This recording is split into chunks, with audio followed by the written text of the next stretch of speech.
This podcast is sponsored by the Fargo-Moorhead West Fargo Chamber of Commerce. The Chamber is a catalyst for growth and prosperity and is here to protect and promote business, inspire innovation, cultivate communities, and influence action. Learn more at fmwfchamber.com.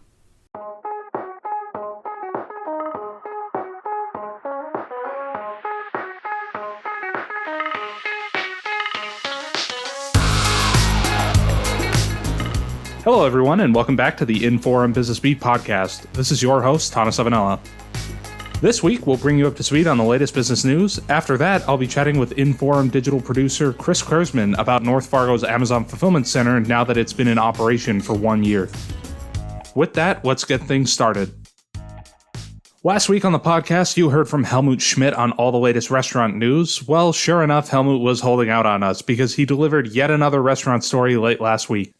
Helmut reports that a new Mexican restaurant named Puerto Vallarta will be coming to the Shops at Osgood Plaza at 4323 45th Street South. City officials approved a Class FA on-sale liquor license for the establishment Monday, October 3rd. Fargo residents Alfonso Rodriguez and Pedro Morales will serve as the co-owners of Puerto Vallarta. Rodriguez is the manager of both Casa Mexico in Fargo and El Torero in Moorhead, while Morales is the head server at El Torero. The opening date for Puerto Vallarta is currently unknown. Tammy Swift brought back her popular Kid Bosses series this past week with a timely Halloween-themed story. Moorhead 12-year-old Max Schmidt-Olsen is in his fourth year of growing pumpkins to sell for Halloween. Max started his business because he decided he'd rather grow his own pumpkins rather than buy them. He's had plenty of success since, with his customer base growing each fall. This year, Max even grew a 100-pound pumpkin, the prize of the crop. Max's pumpkins are on sale for $10 each, so look no further if you're in need of porch decorations. Just make sure you catch Max when he's not at football practice or one of his other many school activities. Downtown Fargo will soon have its own den of destruction. That's because Janelle and Travis Kerbaugh are planning to open Havoc House at 222 Broadway, just above Atomic Coffee. Havoc House will feature 4 axe-throwing lanes, 4 smash rooms, a paint-fighting arena filled with obstacles, and a paint splatter room. In short, it'll be the perfect place to let loose, with Janelle describing it as, quote, 6,600 square feet of messy entertainment. For Havoc House's opening date, continue to follow their social media accounts and website. The FMCT has signed on to be a marquee addition of a $66 million project to redevelop the 600 block of MP Avenue. Executive Director Judy Lewis said the theater company is planning to spend $10.5 million on the theater, fit-up, and technology. An additional $2 million is being sought for an ongoing endowment. Lewis added that the redevelopment will set the FMCT up for the next 100 years. The project will replace the 600-stall surface lot at the site. In its place will be a 500-stall parking garage, mixed-use/apartment space, and the theater itself. Stay connected to your community and save. Just 99 cents a month gets you 3 months of unlimited access to Inform.com. Visit Inform.com/subscribe and get your first 3 months of news for only 99 cents a month.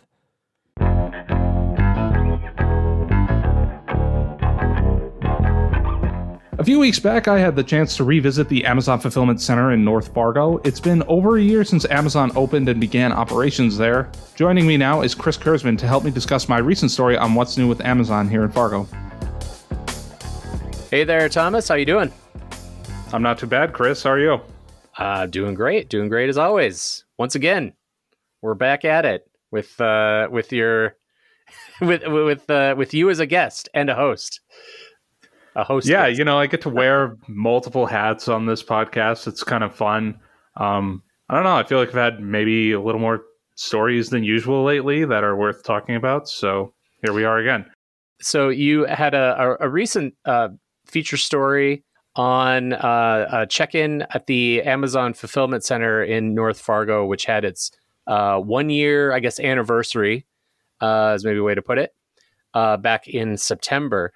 So fill us in. What's new up at the Amazon Fulfillment Center? So there's a whole lot that's new up there. I had the opportunity to visit with our videographer, Chris Flynn, when they first opened. That was back in the fall of 2021. And when we were in there, the building was completely empty. And by empty, I mean the 30-foot tall metal shelves had nothing on them. So the biggest change right now is that they have actually stocked up the building. And that was what the site general manager, Martin Purdy, said was their biggest thing that they needed to do this past year. They've had 2.3 million items go out of the building, and they've had 3.3 million come in. So that's just been trying to build up the inventory at the site. And there are a whole lot more faces around. There are a whole lot more employees, and that's something we'll get to talking about as well. But that's sort of what's new there. Otherwise, I mean, the building itself is still the same. It's just now full of all the stuff that people love to buy. As I remember from your story, faux olive trees. Is that right? Yeah, faux olive trees. That is right. I asked Martin, I said, what's some of the weird things that you've seen in here a lot of? And that was what he went to right away. I don't know. Also at a loss. I think I Googled it after I read your story, and I was like, faux olive. And I get it. Like, some people have like a faux plant in the corner or something. And, you don't want to take care of a plant. You just want something to look like there's something there, right? So interesting. So where are all these packages going? Where are they coming from? So that's a good question, Chris. I mean, that's one of the things that I think a lot of people have really wondered about is, if Amazon's building a huge new fulfillment center in Fargo, North Dakota, I guess all the packages are getting shipped here. And that's really not what's been happening. Actually, Martin Purdy told us that 80% of the packages and the items that they have leaving the facility are leaving the area. Only 20% are staying in either North Dakota, South Dakota, or northern Minnesota. So really, this is sort of like a stopping point for a lot of Amazon's packages. The way Amazon sets up these fulfillment centers is that they all sort of specialize in a certain size and type of item, hence the run on fake olive trees, things of that nature. So, if you buy something that they happen to have here at the Fargo Fulfillment Center, it might come from here, but it might come from somewhere else. And like I said, 80% of things are going literally anywhere else in the United States. So it's sort of interesting, and that's something that we had been wondering about for quite some time. Mm-hmm. That's interesting. Kind of a little peek there into the world of global shipping logistics, which is when you put a building in an area, it's not necessarily to serve people in that area. It's to serve to get out packages of a certain size. That's kind of interesting. Right. And one of the things that Martin kind of let us in on, and no doubt anybody who's ordered from Amazon has noticed this, but on the shipping labels, if you see a FAR 1, that means it came from the fulfillment center in Fargo. But so keep an eye out for that. But I mean, odds are pretty good that you're not going to get that living here in Fargo. Interesting. How about staffing there? I know hiring was just sort of starting to pick up when you guys first checked in last year. Where does that stand this year? Yeah, the staffing is another thing that we really wanted to learn more about. Back when we were there in 2021, they were at about 100 people. And, we had heard so many different numbers thrown around for how many people they were going to hire. Was it going to be 500? Was it going to be 1,000? Well, they settled right in between there right now. They're at 600 employees total. Martin Purdy, the general manager, says that's a pretty good number for the current demand that they have, but they could scale up further from there. I mean, I would not be surprised if we're another year or two down the road and they're up to close to 1,000. And on top of that, of course, we have the seasonal employees. We all know the Christmas shopping season is coming up right around the corner. So there's room for a lot more. It's 600 right now, but I could definitely foresee it going up. Did you get any indication for your story or otherwise that they are maybe having a difficulty? I know we've done a lot of stories in the past about this being a tight labor market, and to drop an employer like Amazon into what is effectively a tight labor pool could mean they maybe aren't as far along as they want to be. I don't know that that's necessarily the case. And if it is, that's not the impression that they gave us. They seem to be pretty content with where they're at right now. Amazon obviously is, one of the biggest companies in the world, so they can throw a lot more behind their new hires. They definitely have a more robust compensation package than a lot of other employers in town can offer. So I'm guessing that that's appealing to certain people who are looking in this sort of industry. But again, they didn't give us a strong impression one way or the other if they're really struggling per se. But right now they're at 600 people. And right now they said they feel pretty good about that. Interesting.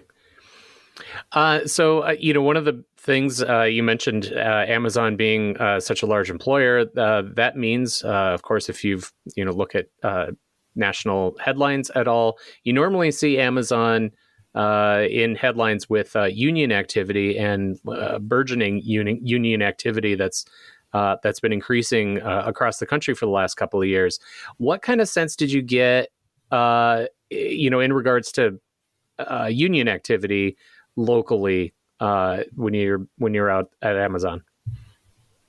Once again, Chris, you're leading with another good question. This is another one of the things that we wanted to learn about, and they didn't really give us a strong answer on that locally. They deferred back to various corporate statements that they have on unions, and obviously Amazon's stance is that they don't feel like a union is right for their employees, but obviously, as has been proven in other areas of the country, there are certain places where employees have decided that they want to unionize. And we had the Amazon labor union president, Chris Smalls, up in Fargo over the summer. Mm-hmm. And he was all about unionizing. He wanted to see the Fargo facilities unionized, that being the fulfillment center and then the delivery center in West Fargo. But we unfortunately did not get a great sense one way or the other if it's going on. I would imagine that the employees there are not blind to the national headlines. Maybe it's been discussed, maybe not, but I can't say conclusively. Were you able to, I mean, I don't know if you could, was anybody like wearing like a pro-union pin or anything like that? Is there any indication you get from the workforce at all there that there's any desire toward unionization? That was something I didn't see, and I was interested to look for that. I didn't see any sort of... I thought that this might be a subtle sign that something is going on. I didn't see any pro-union pins or shirts or anything like that, and I didn't see any anti-union signs or placards or anything like that either. So It was really hard to get a gauge one way or the other.